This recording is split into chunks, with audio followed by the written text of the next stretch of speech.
Bonjour tout le monde, j'ai pensé vous faire une petite vidéo cette fois-ci plutôt qu'une simple infolettre. Ça me semblait plus chaleureux étant donné qu'on ne s'est pas vu depuis un petit moment. Le but simplement c'est de partager avec vous des événements à surveiller cet été en lien avec la tradition Nyingma du bouddhisme tibétain. Il y a plein de belles occasions à saisir auprès de différents enseignants dont plusieurs maîtres et je pense qu'il y en a pour tous les goûts. C'est loin d'être une liste exhaustive, simplement quelques événements qui ont retenu mon attention. Je tâcherai là, au courant de la vidéo de vous donner un peu de contexte au pied levé, c'est tout à fait à la bonne franquette, en espérant que ça vous soit utile puis que ça vous aide à passer un bel été. Juste pour être clair aussi, il n'y a aucun de ces organismes qui m'a demandé de faire la promotion de leurs activités. Et bien sûr, vous êtes toujours responsable de vos propres choix, donc il n'en tient qu'à vous de vous informer, de bien lire les détails sur chacun des événements en question.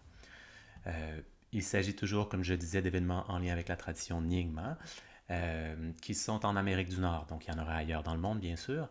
Et j'ai choisi des événements qui avaient une composante en ligne pour ce qui est de faciliter l'accessibilité. Euh, je crains que la majorité de ces événements soient en langue anglaise. Vous savez que je me donne pour mission d'épauler et d'aiguiller nos amis québécois, ou du moins francophones, qui s'intéressent à la tradition bouddhiste tibétaine et particulièrement à la tradition Nyingma. J'avoue que j'ai été très occupé dernièrement, là, notamment avec un déménagement et des projets d'écriture et de traduction.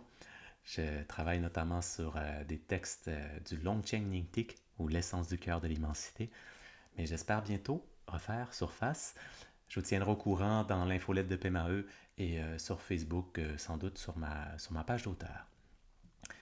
Donc, le premier événement, toujours en ordre chronologique, c'est un enseignement de Pema Chodron que plusieurs d'entre vous connaissez.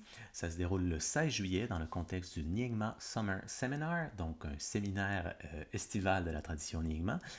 L'événement est un événement annuel organisé par Mangala Shiri Bhuti, qui est un organisme basé notamment aux États-Unis. C'est l'organisme de Dikar Control Rinpoche. Lors de cet événement, qui dure en moyenne une semaine, je crois, il y a trois enseignants qui se chevauchent ou qui se partagent l'horaire, à savoir Dikar Control Rinpoche, Elisabeth Mathis Namgyel et Dungse Tampal Norbu. Ces trois enseignants suivent lors de cet événement le cadre de référence qui est celui des trois yanas. Vous savez, les trois véhicules, Hinayana, Mahayana, Vajrayana. Et depuis plusieurs années, Pema Chodron vient, je crois, typiquement dans la section du Mahayana. Elle vient donner une conférence ou un enseignement euh, pendant quelques heures et en profite pour remettre en fait les revenus généraux à l'organisme de contrôle Rinpoche. Soit dit en passant, Pema Chodron fêtera bientôt ses 90 ans et elle a récemment accordé une entrevue au New York Times. C'est le, le, celui qui mène l'entrevue, c'est Ezra Klein. Donc le Ezra Klein Show se retrouve facilement sur YouTube et on parle d'une entrevue d'une bonne heure qui est, ma foi, très intéressante. Du 17 au 19 juillet, Orgyen Chowang Rinpoche, qui est basé en Californie, propose une retraite d'été axée cette fois sur la Dakini Kurukule. Vous comprendrez donc que c'est une pratique qui relève du bouddhisme tantrique ou donc du Vajrayana. Il faut avoir un intérêt pour la pratique qui implique des récitations de mantras, des visualisations, et ainsi de suite. En l'occurrence, c'est basé sur un sadhana composé ou révélé par Jangom Mipam Rinpoche. Sadhana, pour rappel, ça pourrait se traduire par moyen d'accomplissement. Il s'agit en fait d'une pratique qui implique une lecture, enfin il y a une liturgie, un texte qu'on lit, qu'on suit, et qui inclut typiquement une visualisation, des mantras, ainsi de suite. C'est un peu comme un manuel de méditation ou une méditation guidée. Euh, en l'occurrence, il y a des prérequis. Donc, c'est à vous de bien lire. Il faut quand même avoir un intérêt soutenu. Mais il ne s'agit que d'une retraite de 3 jours. Une des choses quand même à savoir, c'est que le premier segment, il faut absolument y participer en temps réel. Le 25 juillet, pour une durée d'environ 90 minutes, Light of Berotsana propose une conférence qui promet d'être très intéressante. Light of Berotsana, c'est le nom d'un groupe, d'un comité de traduction et également d'une maison d'édition. Et ils sont très réputés.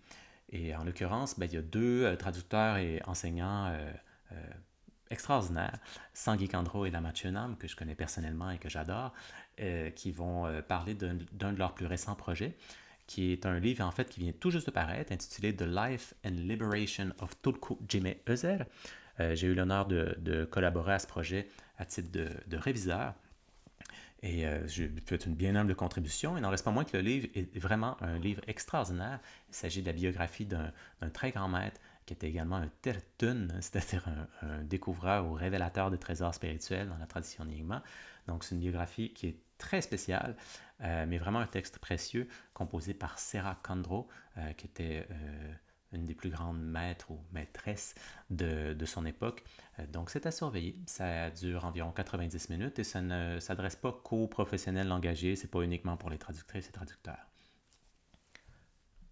Le 1er août, il y a un programme d'une journée entière avec Anam Tupten, intitulé A Ticket to Becoming a Pandita. Un pandita était un terme sanskrit pour parler d'un grand érudit.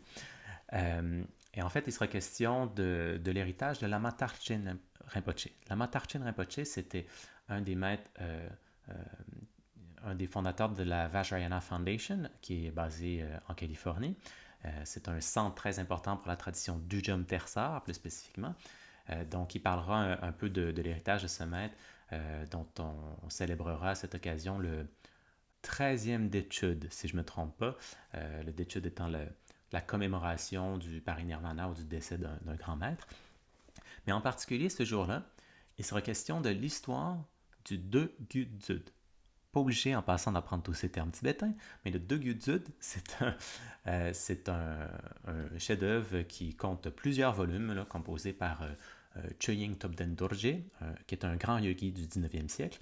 Et c'est une série de volumes traduits en anglais sous le titre The Complete Nyingma Tradition from Sutra to Tantra. Donc l'entièreté de la tradition Nyingma, incluant les sutras et les tantras. Et c'est un ouvrage quasi encyclopédique où il est question de très très nombreux sujets. C'est un immense corpus d'enseignement. Donc il parlera de l'histoire de ce chef-d'œuvre et c'est l'occasion en fait de lancer un programme pour ceux et celles qui comptent étudier cet ouvrage à plus long terme. Les 29 et 30 août, Dikar Control Rinpoche entamera une série d'enseignements annuels. C'est un programme intitulé Mind at Ease. En fait, il s'agira d'enseignement et de transmission basés sur un ouvrage classique de Longchenpa, l'un des plus grands maîtres de la tradition Nyingma, qu'on appelle d'ailleurs l'omniscient Longchenpa, Kunkien Longchenpa dans la tradition Nyingma. Il y a, parmi ses très nombreux ouvrages, on lui attribue d'innombrables traités et manuels et ouvrages philosophiques, et ainsi de suite. Une trilogie assez connue est intitulée la trilogie du repos, si on veut, Ngelso Korsum. Et le premier des 3 volumes de cette trilogie s'intitule le Semni Ngelso, donc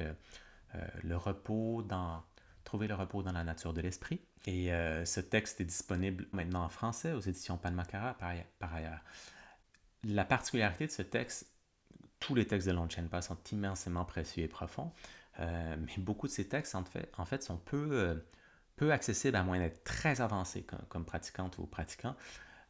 Or, celui-ci est vraiment guide les pratiquants étape par étape à partir des contemplations les plus fondamentales du Bouddha Dharma jusqu'aux enseignements les plus élevés. Et donc, de pouvoir étudier ce texte année après année, c'est vraiment une occasion en or. Donc, ça se déroule, pour rappel, le 29 et le 30 août. Je tiens à mentionner également que Shechen Rabjam Rinpoche sera bientôt de passage en Amérique du Nord. Il entame éminemment une petite tournée qui commence, je crois, à New York.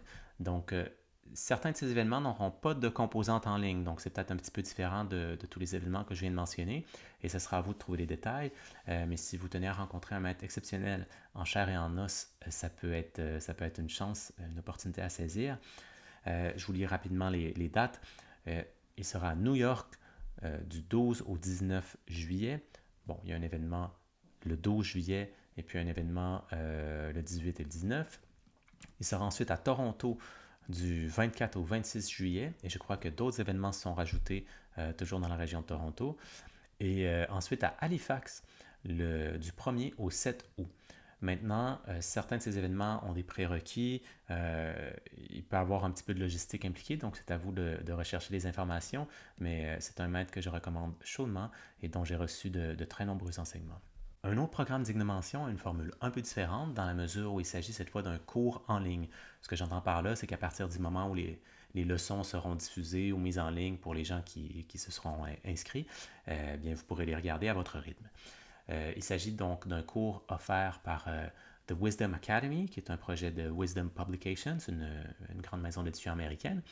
Et le cours porte sur le Madhyamaka selon Mipam Rinpoche. Madhyamaka, la voie du milieu, donc, qui est un des plus importants systèmes philosophiques du bouddhisme Mahayana.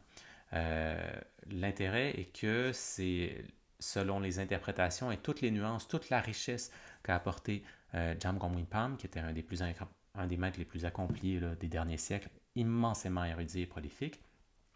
Et le cours est donné par Wilston Fletcher, un traducteur remarquable qui a traduit de très grands classiques, notamment au sein du comité Padmakara.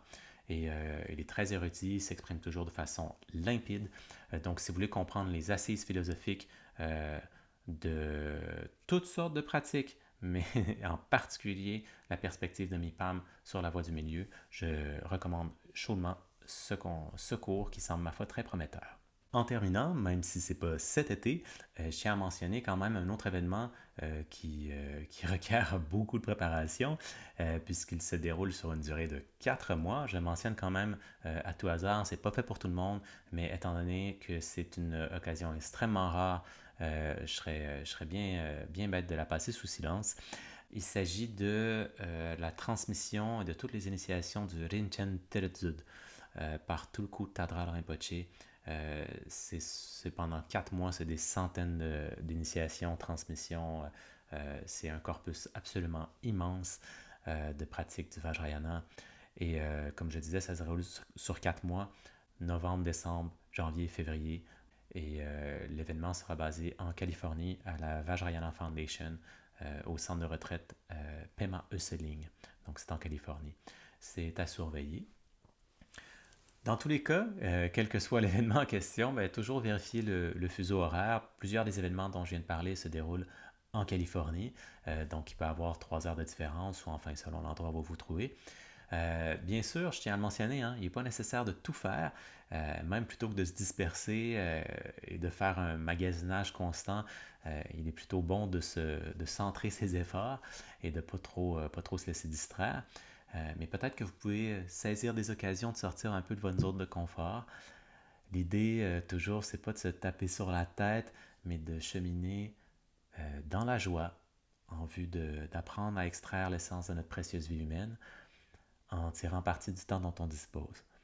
Donc, vous saurez faire des bons choix, j'en suis certain.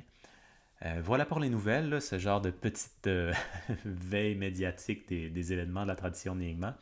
Sachant encore une fois qu'il y en a plein d'autres, puis que les autres lignées, écoles, traditions et ainsi de suite ont beaucoup à offrir.